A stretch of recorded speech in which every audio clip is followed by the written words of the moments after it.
Hola a todos, en los próximos minutos voy a tratar de resumiros las ideas más importantes y las novedades más relevantes que se comunicaron en el pasado Congreso de la Federación Mundial de Hemofilia celebrado en Madrid el pasado mes de abril con relación a dos bloques de patologías, el primero de ellos relacionado con las coagulopatías adquiridas. En este bloque se presentaron tres ponencias, tres presentaciones a cargo de los doctores Andrea Astiede, la doctora Susen y el doctor Lisman acerca de hemofilia adquirida, síndrome de von Willebrand y hepatopatía crónica.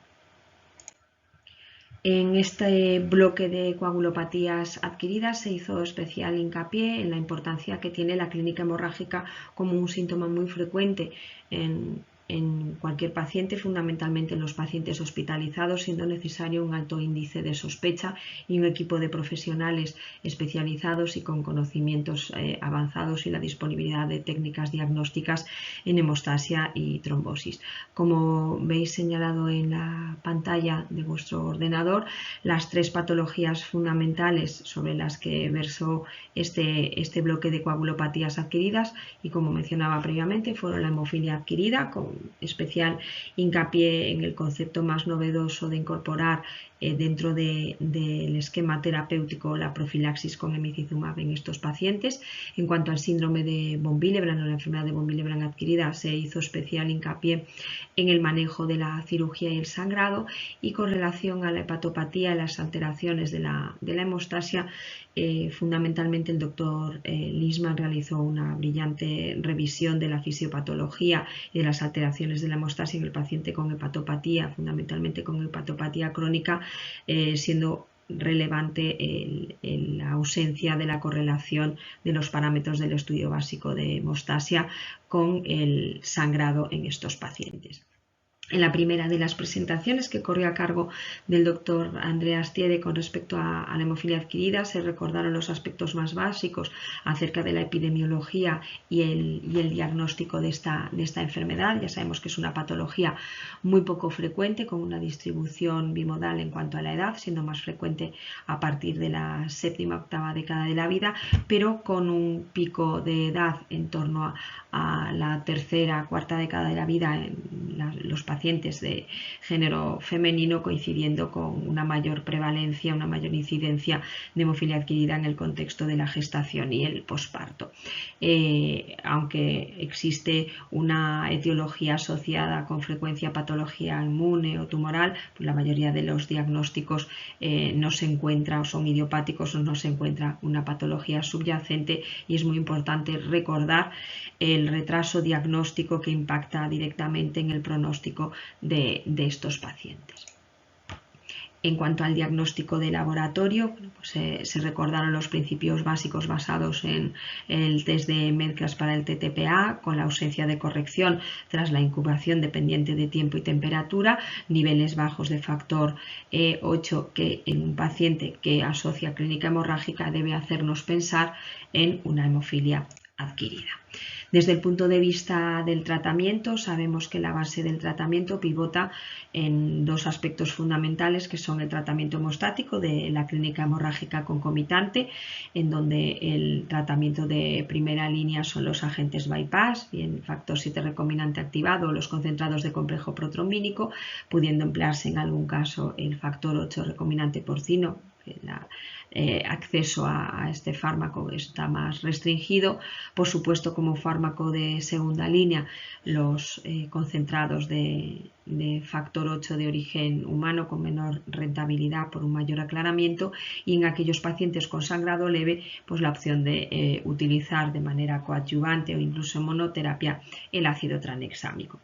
Y el segundo pilar del tratamiento es el tratamiento erradicador, que se fundamenta en el tratamiento inmunosupresor, con la primera línea tratamiento corticoideo con prednisona o metilprednisolona o prednisolona, asociada o no a otro inmunosupresor como la ciclofosfamida oral o bien rituximab. con las guías de 2020 recordaréis que el tratamiento inmunosupresor, la primera línea eran los corticoides en monoterapia en aquellos casos en donde los niveles de factor 8 residuales eran superiores al 1% y un título de inhibidor inferior o igual a 20 unidades Bethesda, incorporando al tratamiento ciclofosfamida o rituximab si ausencia de respuesta a las 3-4 semanas e iniciando terapia combinada con esteroides y ciclofosfamida o rituximab durante 3 o 4 semanas ya de inicio cuando los niveles de factor 8 residuales eran inferiores al 1% o el título de unidades Bethesda era superior a 20 unidades, añadiendo en un segundo escalón si ausencia de respuesta o bien ciclofosfamida o rituximab, aquel que no se hubiera añadido en la primera línea, si ausencia, como digo, de respuesta. Digamos que punto más novedoso de esta presentación fue el papel de emicizumab en el contexto de la terapia de estos pacientes. La profilaxis, a diferencia de la hemofilia congénita, la hemofilia adquirida, no se encuentra plenamente establecida en gran parte o en gran medida debido a la vida media corta de los agentes hemostáticos, que en este caso son los agentes bypass, también debido al riesgo de desarrollo de inhibidores asociado al factor 8 recombinante porcino. Se presentaron de manera muy sucinta los resultados de los estudios cuyo objetivo era valorar el impacto de manera descriptiva del uso de emicizumab en pacientes con hemofilia adquirida, tanto el estudio japonés como el estudio del registro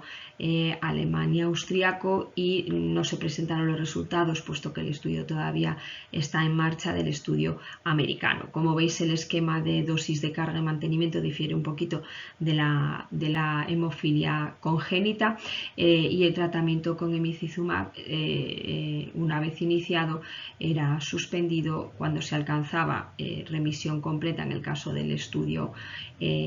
alemán y austríaco, y en el caso del estudio japonés cuando se observaban ya niveles de factor 8 residual superiores a 50 unidades decilitro. El planteamiento del uso de emicizumab en estos casos, o las ventajas que aportaría, sería la de acortar la resolución de la clínica hemorrágica inicial, reducir la recurrencia y el uso de otros agentes hemostáticos, posponer el inicio del tratamiento inmunosupresor, sobre todo en pacientes frágiles y de edad avanzada, que como hemos visto supone el mayor grueso de pacientes en esta patología,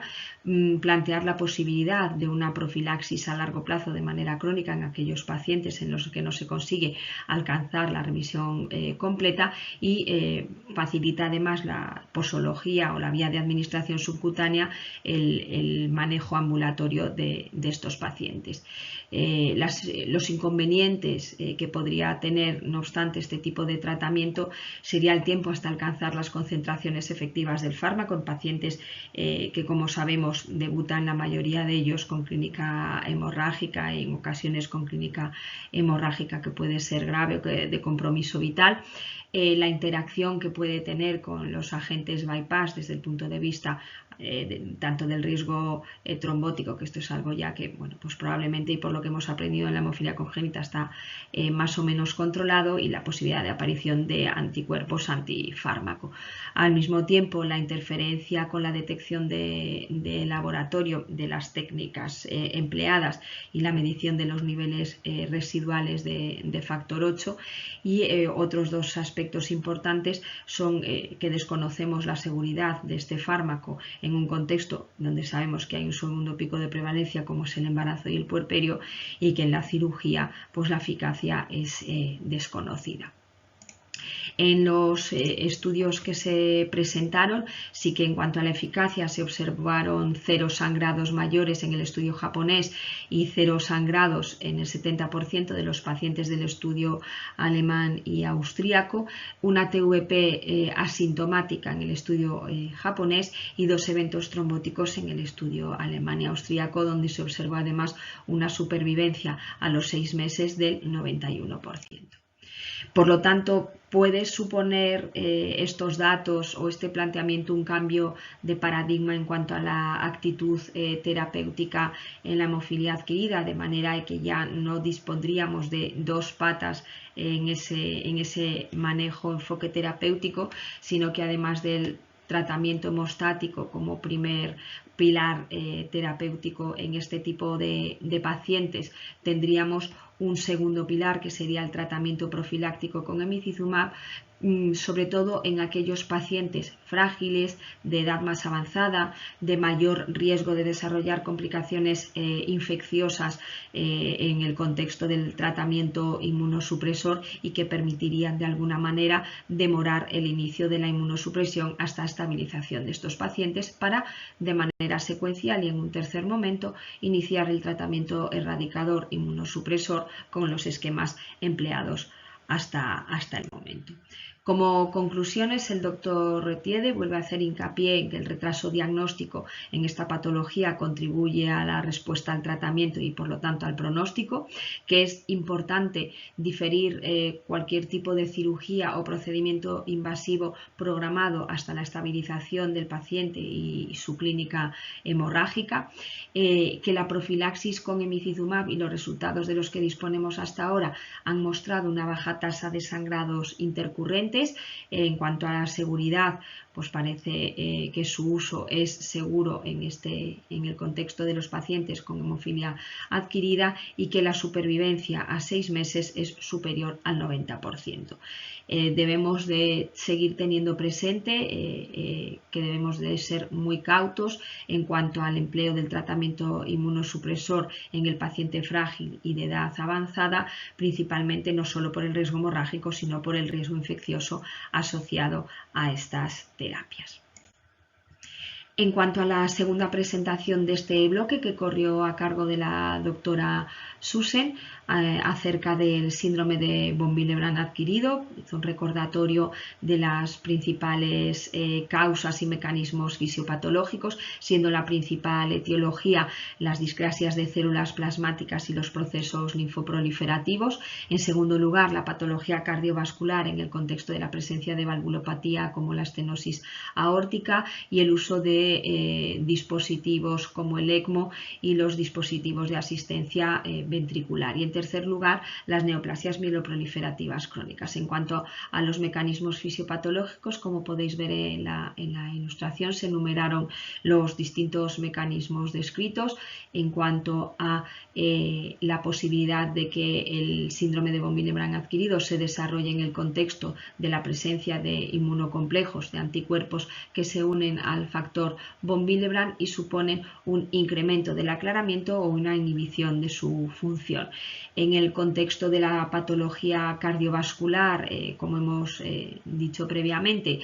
asociada a valvulopatía o a ECMO o a DAVI y a dispositivos de asistencia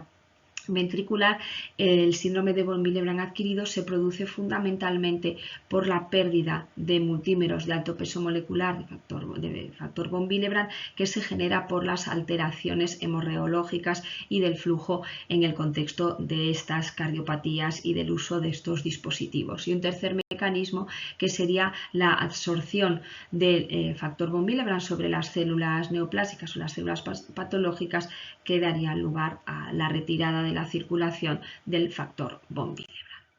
¿Cuándo deberíamos sospechar un síndrome de von Willebrand adquirido? Pues en aquellos pacientes que presenten una clínica hemorrágica asociada a alteraciones de laboratorio de factor von Willebrand, un descenso de la actividad y del antígeno del factor von Willebrand,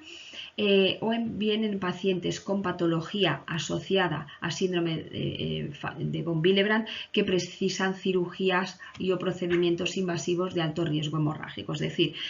puede que tengamos a un paciente con clínica hemorrágica o que tengamos a un paciente asintomático pero con una patología como las que hemos descrito previamente, en las que existe una alta probabilidad de desarrollar un síndrome de von Willebrand adquirido y que van a ser sometidos a un procedimiento quirúrgico de alto riesgo hemorrágico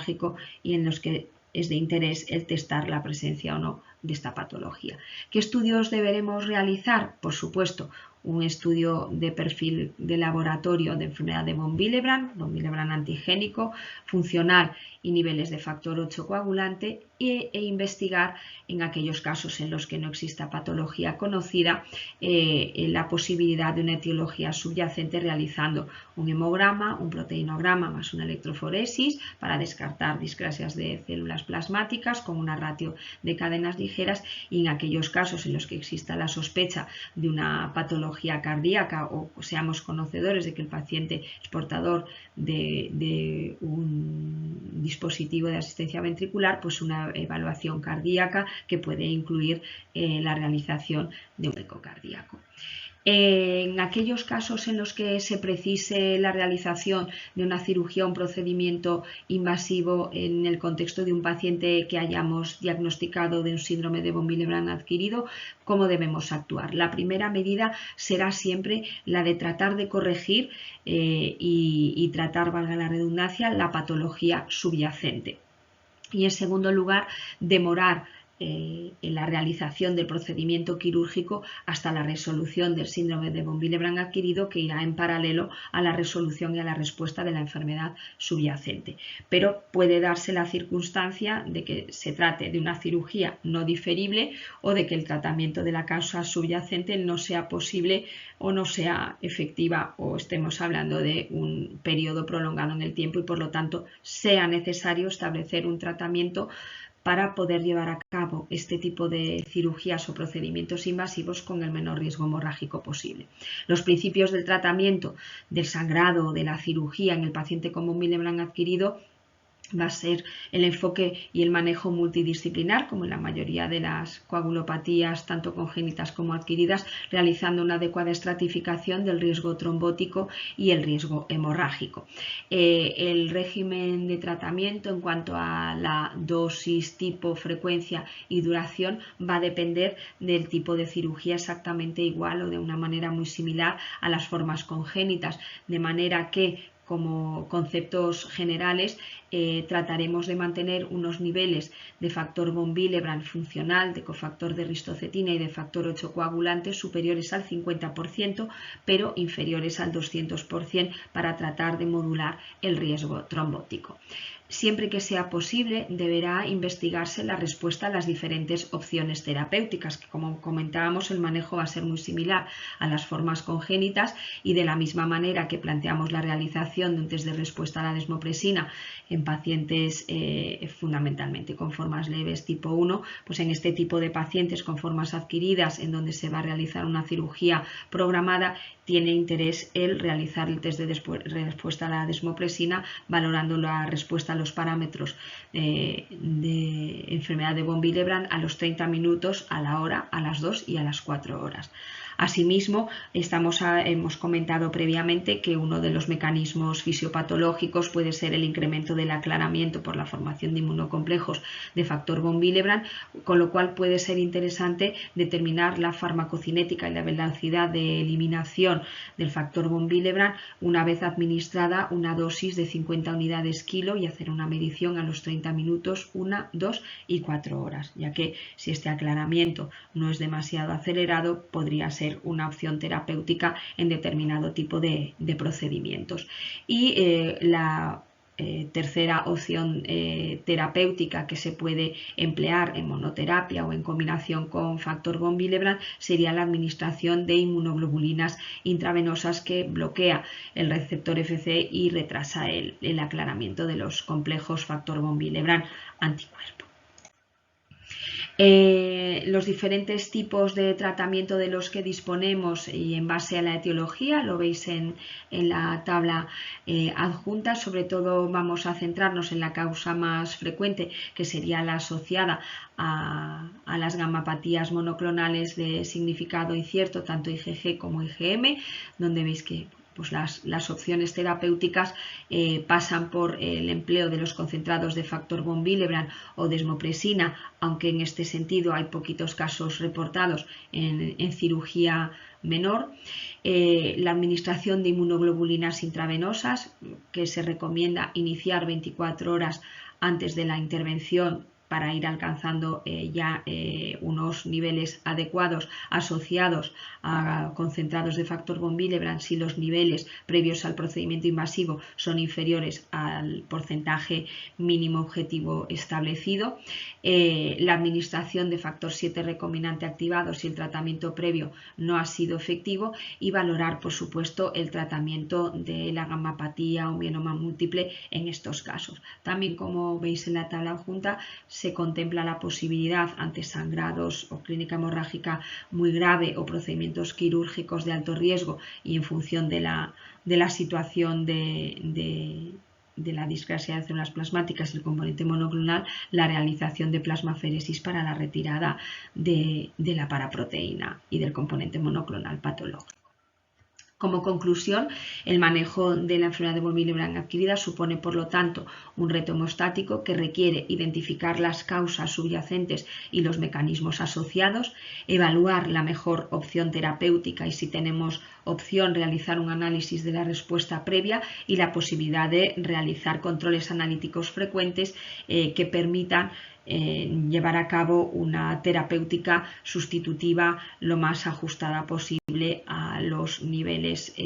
presentados por el paciente en los controles analíticos. Y por último, el tercer bloque de las patologías o de las coagulopatías adquiridas corre a cargo del doctor Leishman, donde realizó una revisión muy profunda pero muy clara acerca del concepto de hemostasia rebalanceada y hepatopatía crónica, siendo, como ya conocemos, el sangrado una manifestación frecuente en el contexto de los pacientes con hepatopatía crónica. Sin embargo, en cuanto a la etiología, las dos más frecuentes, que son el sangrado varicoso y la gastropatía, el sangrado digestivo por hipertensión portal, y en segundo lugar el sangrado asociado a procedimientos invasivos, sobre todo en pacientes que van a tener que ser sometidos en diferentes ocasiones pues, a paracentesis evacuadoras, a biopsia hepática o incluso a un trasplante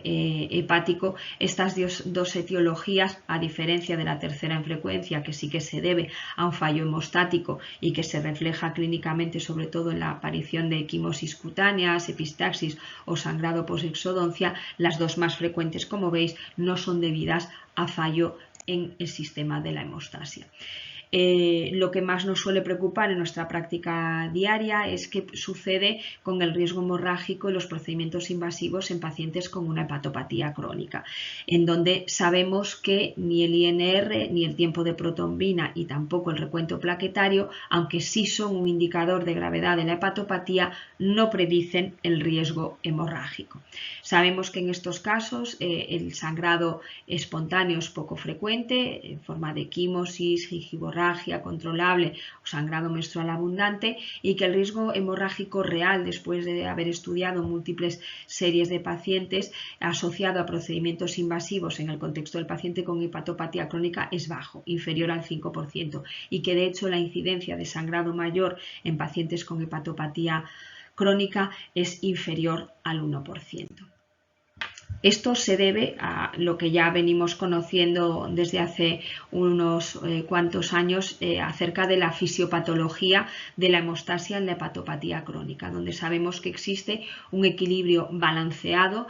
con un descenso proporcional entre los factores procoagulantes y los factores anticoagulantes. Por eso esta circunstancia es la que explica que los test de hemostasia de rutina no reflejan realmente este complejo balance y por lo tanto no predicen el riesgo de sangrado. Esto es lo que ha llevado a establecer en las diferentes guías de las diferentes sociedades científicas, entre ellas la Sociedad Internacional de Trombosis y Hemostasia, una recomendación en contra del uso de los parámetros de hemostasia de rutina previos a procedimientos invasivos o quirúrgicos para la toma de decisiones terapéuticas. ¿Qué test de laboratorio podríamos emplear entonces para conocer cómo funciona la hemostasia en los pacientes con hepatopatía? Pues parece que los test viscoelásticos podrían ser una buena herramienta, aunque con frecuencia son normales en pacientes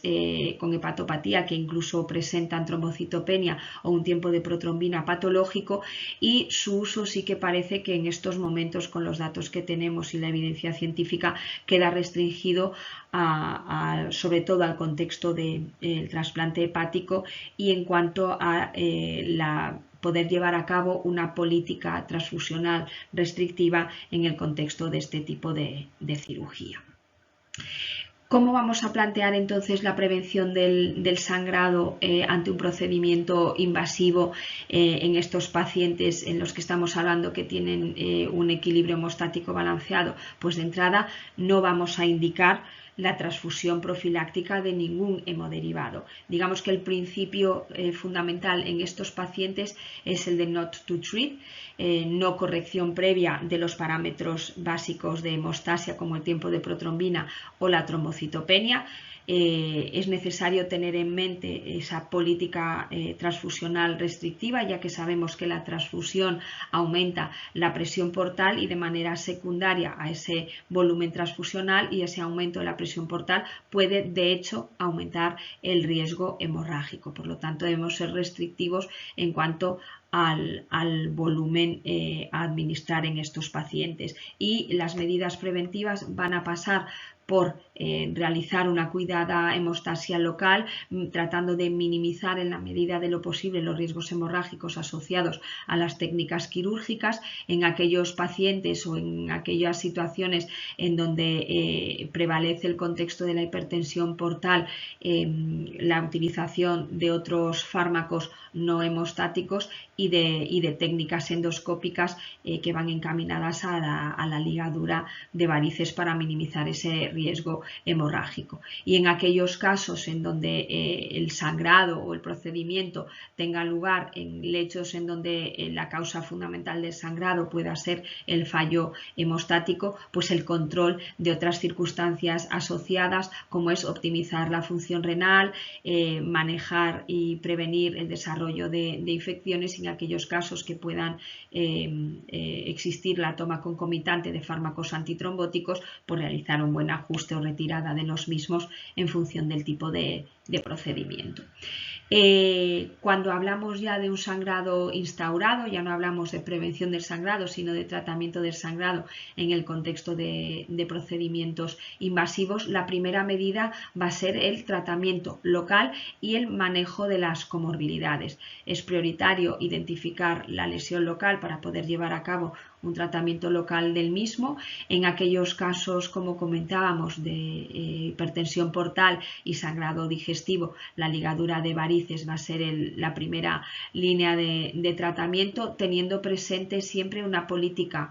transfusional restrictiva, recomendando no superar los hematocritos por encima del 21-23%, salvo que haya indicación cardiológica por patologías cardiológicas concomitantes, evitando la transfusión de plasma y de plaquetas y también de ácido tranexámico, con un buen control, como decimos, de otros factores asociados como la función renal, infecciones concomitantes, etc. Y en un segundo escalón o segunda medida terapéutica estaríamos hablando ya del tratamiento hemostático, siempre que no haya respuesta al tratamiento local como primera medida, y teniendo presente lo que hemos comentado previamente de tratar de evitar la sobrecarga de volumen que puede incrementar de manera asociada el riesgo hemorrágico. Por lo tanto, debemos evitar aquellos hemoderivados y tratamiento hemostático que suponga un incremento de volumen, evitar por lo tanto la administración de plasma fresco congelado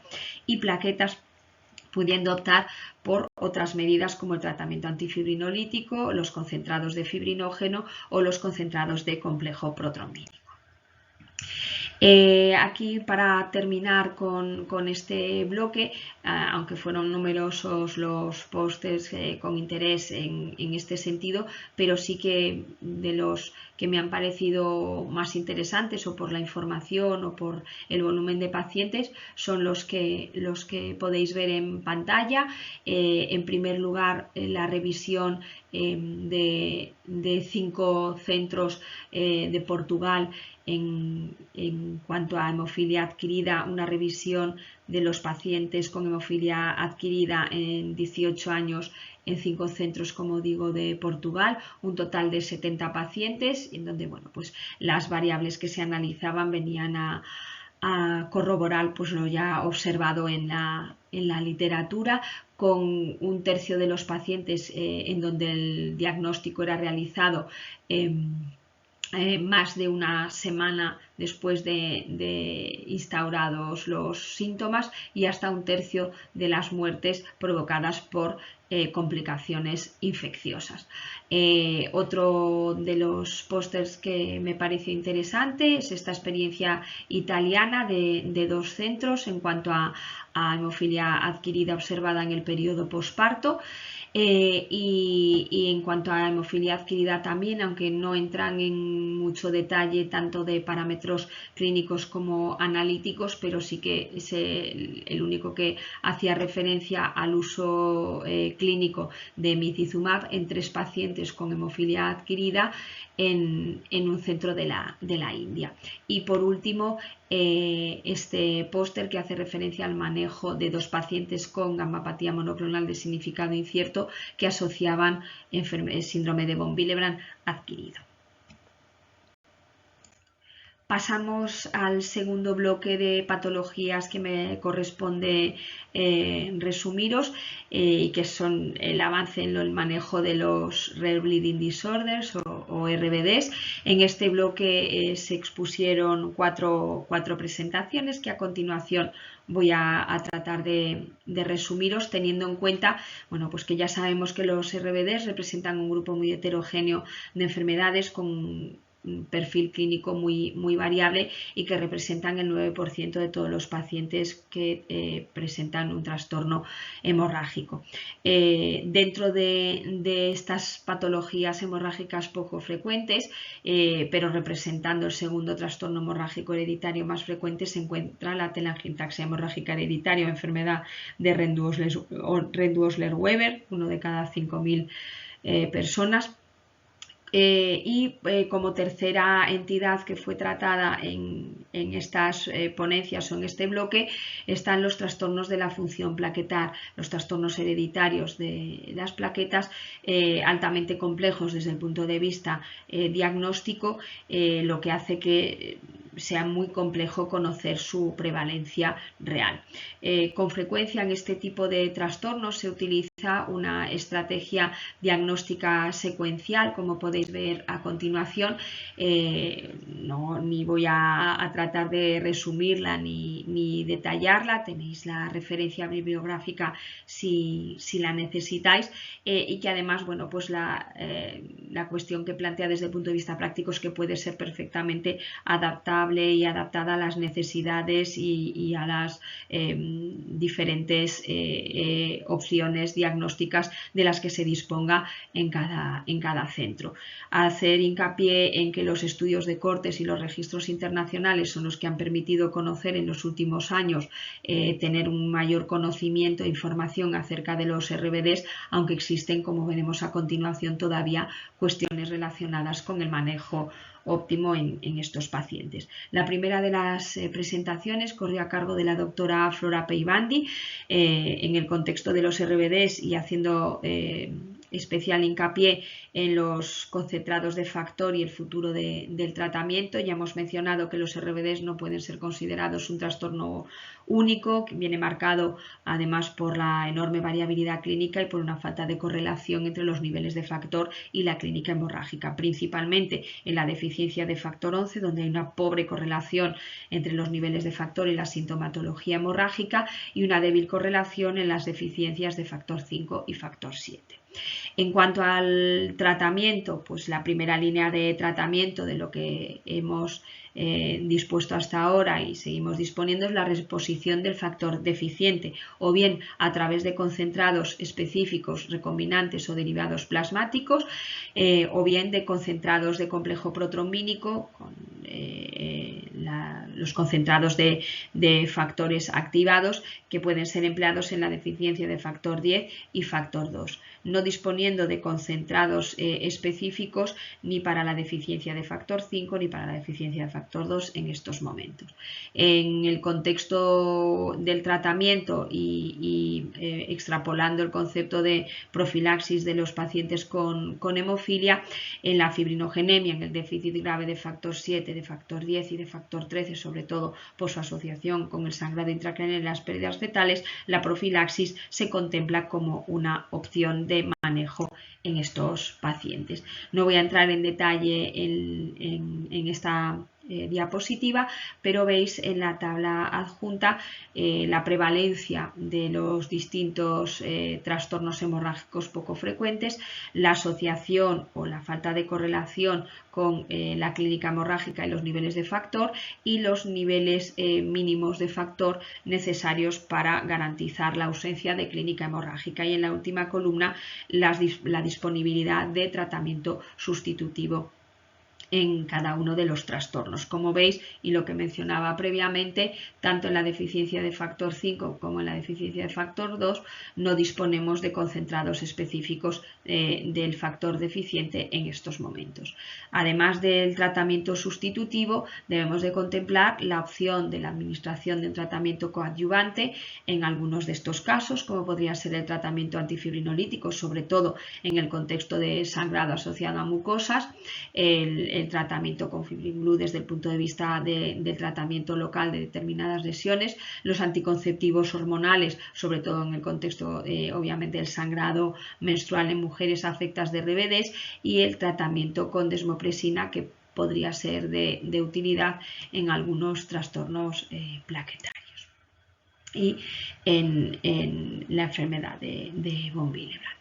En cuanto a las terapias no sustitutivas, y aquí vienen un poquito las novedades o aquellas pinceladas acerca de las cuestiones más novedosas, y extrapolándolo del escenario de las terapias no sustitutivas en hemofilia, existe ya cierta información, aunque mucha de ella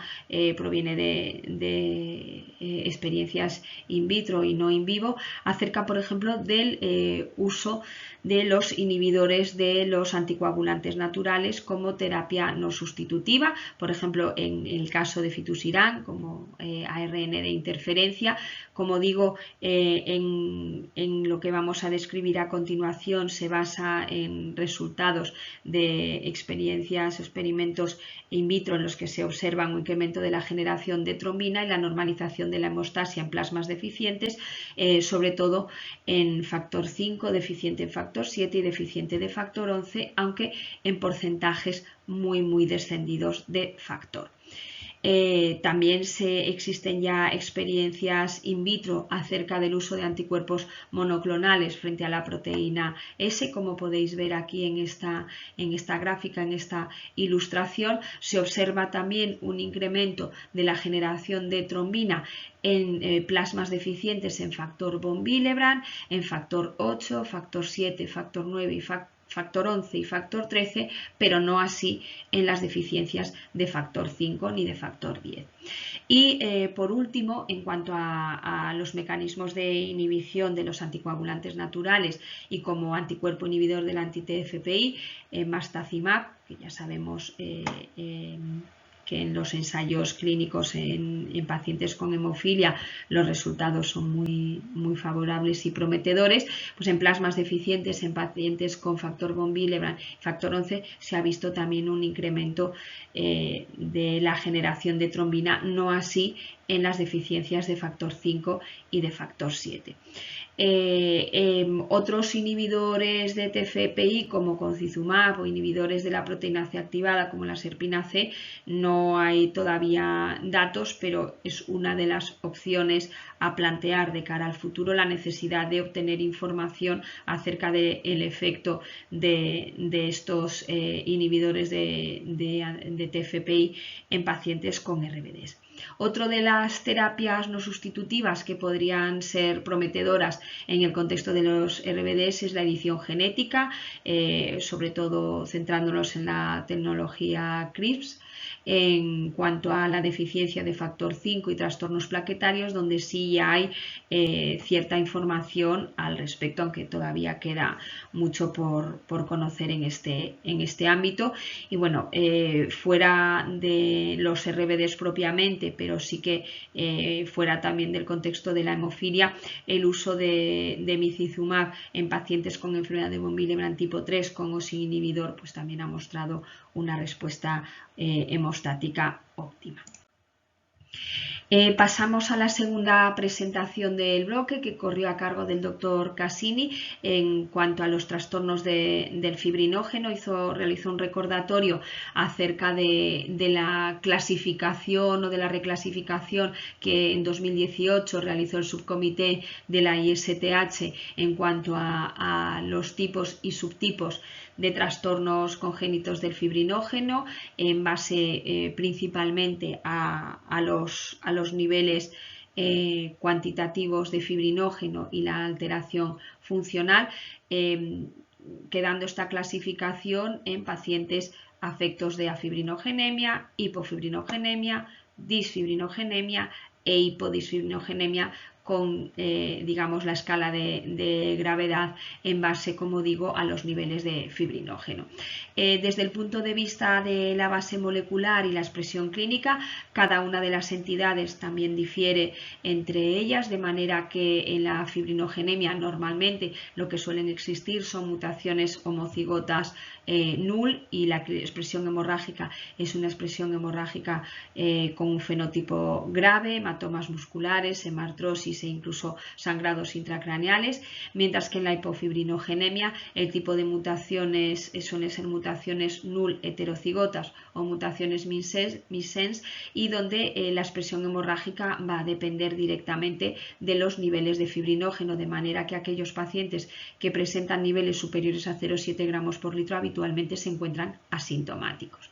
En cuanto a la disfibrinogenemia, donde lo que se produce es una alteración funcional de la molécula de fibrinógeno, se produce por una alteración molecular, por una mutación missense en el 85% de los casos a nivel del exón 2 del fibrinógeno A o del exón 8 del fibrinógeno G.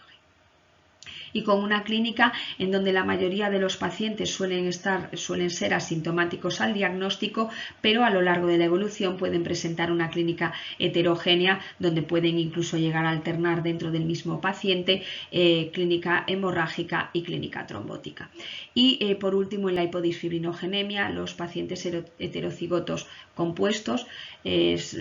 donde se suele producir la alteración molecular a nivel de la secreción y de las modificaciones estructurales de la molécula de fibrinógeno, y con un fenotipo clínico variable. Aquí podéis ver las manifestaciones clínicas en función de las diferentes entidades. En cuanto al riesgo hemorrágico, y como he dicho hasta ahora, va a depender directamente de los niveles de fibrinógeno, de manera que en los pacientes en los que se observa unos niveles inferiores de fibrinógeno, inferiores a 1,5 gramos por litro, la clínica hemorrágica, la expresión hemorrágica es mayor. En cuanto a las alteraciones cualitativas, a la disfibrinogenemia, habitualmente el tratamiento de los sangrados y la clínica hemorrágica solo suele producirse cuando los niveles de fibrinógeno están por debajo de niveles de seguridad, tratando de garantizar en estos casos unos niveles superiores a 1,5 gramos por litro. Sabemos también que las deficiencias de fibrinógeno asocian un riesgo obstétrico fundamentalmente asociado a pérdidas fetales y también al riesgo hemorrágico y trombótico. El doctor Cassini presentó los resultados, y aquí tenéis la referencia bibliográfica, de un estudio que recogía más de 400 gestaciones en pacientes diagnosticadas de disfibrinogenemia e hipodisfibrinogenemia. No voy a entrar en detalle, pero en esta revisión se encontró una baja prevalencia de pérdidas fetales, con más del 70% de recién nacidos vivos a término, una alta prevalencia de complicaciones obstétricas, con una prevalencia de hematomas retroplacentarios de casi el 4%, un manejo subóptimo del parto, teniendo en cuenta que casi la mitad de las mujeres en casi la mitad de las mujeres no se había llegado a administrar anestesia epidural, anestesia neuraxial, y una alta prevalencia de complicaciones posparto con una prevalencia de hemorragia puerperal de casi el 20%. En este sentido, parece que todos tenemos claro, aunque no hay evidencia científica y datos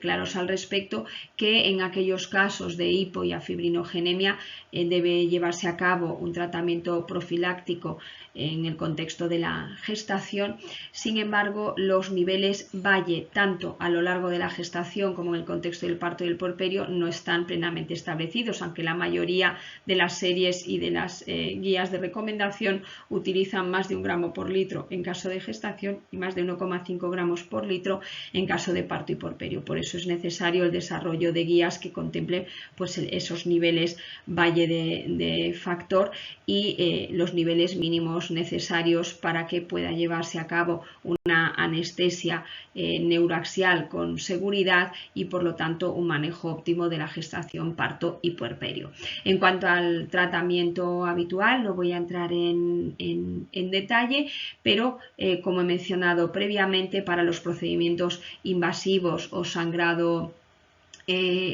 mayor o cirugías menores en pacientes con fenotipo hemorrágico, se recomienda el tratamiento sustitutivo con fibrinógeno para garantizar niveles de actividad de fibrinógeno funcionales de fibrinógeno superiores a 1,5 gramos por litro, o bien mediante la administración de concentrados de fibrinógeno o, en caso de no encontrarse disponibles, crioprecipitados o plasma fresco congelado. La frecuencia de administración de dosis posteriores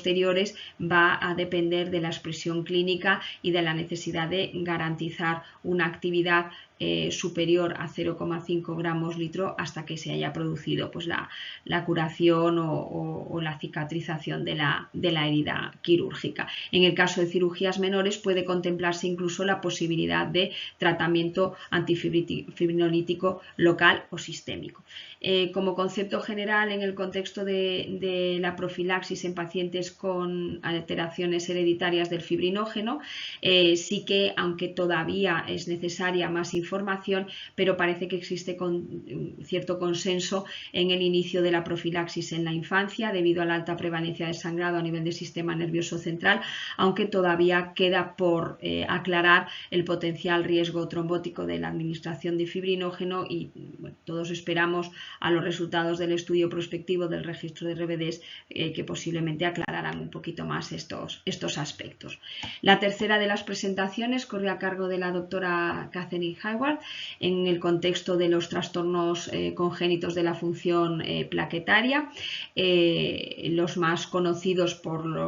ser los que presentan una expresión hemorrágica más grave son la tromboastenia de Glanzmann y la enfermedad de Bernard-Soulier, aunque existen otros múltiples trastornos de fenotipo hemorrágico más leve y con una base genética muy variable, como podéis ver en la ilustración. En cuanto al tratamiento de este tipo de trastornos, la primera línea, sobre todo en las formas graves, es la transfusión de plaquetas, siempre recomendando una política restrictiva para evitar la inmunización, sobre todo el desarrollo de anticuerpos anti-HLA y frente a antígenos plaquetarios, y como mencionaba, intentando mantener siempre una política transfusional restrictiva, aunque la estrategia en cuanto a número y duración no está bien establecida. El uso de factor 7 recombinante activado también se contempla en aquellas formas más graves, en donde ha demostrado su utilidad y bajo riesgo trombótico en el contexto de las trombocitopatías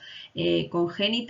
En el contexto de la tromboastenia de Glanzmann, en el sangrado y la cirugía, y en el Bernard-Soulier, en el contexto del sangrado agudo asociado a la transfusión de plaquetas, y en el contexto del sangrado recurrente y la presencia de anemia ferropénica secundaria como profilaxis en este tipo de pacientes.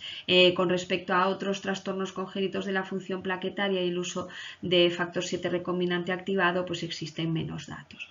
En cuanto al uso, la posibilidad del empleo de la desmopresina y el tratamiento antifibrinolítico, es más habitual el empleo de estos fármacos en las formas no graves. La desmopresina parece que aumenta la adhesión y la actividad procoagulante, no siendo muy efectiva en la tromboastenia de Glanzmann y en el sangrado grave en el Bernard-Soulier. El número de dosis no es conocido hasta conseguir el control óptimo hemostático, y en cuanto al tratamiento antifibrinolítico, su uso es amplio, aunque existe escasa evidencia científica. Así que en el síndrome de Quebec sigue siendo tratamiento de elección, debiendo vigilar el riesgo trombótico. Y en cuanto al empleo de los agonistas del receptor de la trombopoyetina, debemos recordar que estos agentes aumentan la cifra de plaquetas, pero no mejoran su función. Sí que, además de uno de nuestros compañeros, el doctor Bastida, una revisión reciente, más de 100 pacientes con trombocitopatías y trombocitopenias hereditarias, el empleo en el contexto de cirugías, trasplante de médula ósea o tratamiento quimioterápico parece que podría, al mejorar la cifra, aumentar la cifra de plaquetas de manera puntual, garantizar un mayor control hemostático, pero es necesario disponer de más información al respecto. El futuro en cuanto al tratamiento de los trastornos plaquetarios pasará por la necesidad de disponer de estudios prospectivos acerca de la eficacia y seguridad de la desmopresina y el tratamiento antifibrinolítico en los trastornos congénitos de la función plaquetaria, sobre todo leves, en cuanto a la profilaxis quirúrgica, incluyendo el riesgo trombótico en la combinación de ambos fármacos, la necesidad también de disponer de un estudio randomizado que compare el uso de desmopresina, tratamiento antifibrinolítico o la combinación de ambos, y la terapia secuencial en caso de fallo de tratamiento, incluyendo además conceptos acerca de coste-efectividad, la seguridad, la necesidad y los riesgos del soporte hemoterápico asociado a la política transfusional restrictiva en los trastornos leves. El manejo óptico de la hemorragia puerperal, donde sabemos que el tratamiento anticonceptivo hormonal asociado o no al tratamiento antifibrinolítico puede ser de utilidad. Otro punto en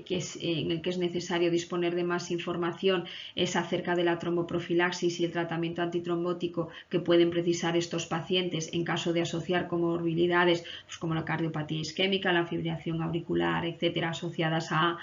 la edad, y la terapia génica, donde ya hay modelos animales en tromboastenia de Glanzmann que muestran un aumento de la expresión de la integrina alfa-2b beta-3 con una mejoría fenotípica de la clínica en estos modelos. Y por último, y con respecto a la telangiectasia hemorrágica hereditaria, el doctor Al-Sakari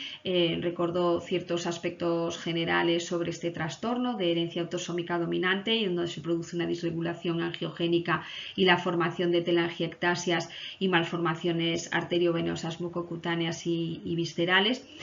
con una expresión clínica que viene marcada fundamentalmente en la práctica totalidad de los casos por epistaxis recurrentes. Un tercio de los pacientes presentan además hemorragia digestiva crónica, y en el contexto de las malformaciones arteriovenosas viscerales, las más frecuentes de localización hepática, pulmonar y cerebral, asociadas a complicaciones hemorrágicas y trombóticas en dichos tejidos, en dichos órganos, no existiendo todavía a día de hoy un tratamiento específico aprobado por la FDA y la EMA. No obstante, en cuanto al tratamiento, el tratamiento local, y a diferencia de lo que se consideraba hace años, queda reservado para los episodios agudos, ya que el tratamiento local preventivo puede estimular el desarrollo de telangiectasias a nivel nasal y digestivo. En las formas leves y moderadas, el tratamiento antifibrinolítico oral puede ser efectivo, y en las moderadas graves, el tratamiento antiangiogénico sistémico, que luego veremos, asociado o no al soporte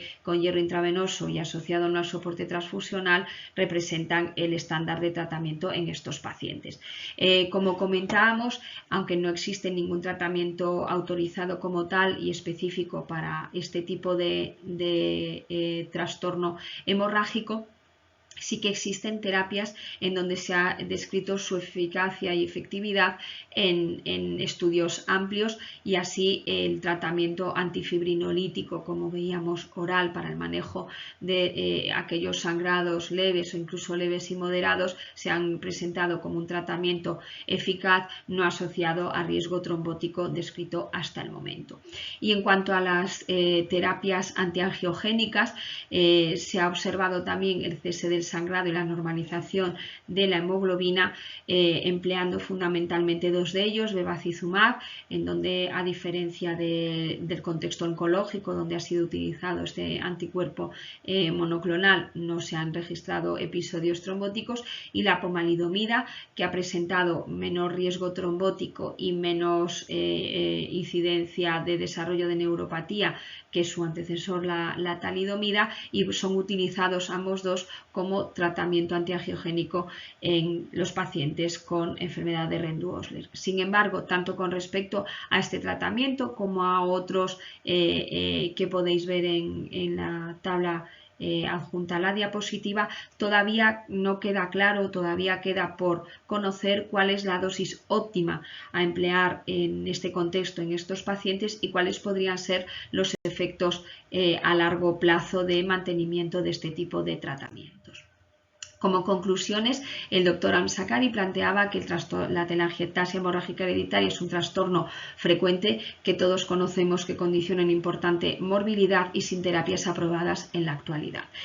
A pesar de no disponer de estas terapias aprobadas, el estándar de tratamiento para reducir el riesgo de sangrado y las telangiectasias son las terapias sistémicas, en especial los fármacos antiangiogénicos. Bevacizumab es un tratamiento efectivo y seguro en la enfermedad de Rendu-Osler, y otras terapias se encuentran en desarrollo en la actualidad. Para terminar, y de la misma manera que en el bloque anterior, sí que he recogido tres de los pósters que me han parecido más interesantes. Uno de ellos acerca de un anticuerpo monoclonal biespecífico en estudio en fase 1-2 para la tromboastenia de Glasgow. Es un anticuerpo que se une un brazo al factor 7 y otro brazo a una proteína de membrana plaquetaria que ancla al factor 7 y que por lo tanto pues permite una mayor duración de su efecto hemostático. Otro sobre una serie de pacientes pediátricos en la India con trastornos congénitos plaquetarios hereditarios, y otros sobre el registro francés, en donde bueno, pues sí que llama la atención que hasta un 10% de los pacientes que han presentado clínica hemorrágica grave es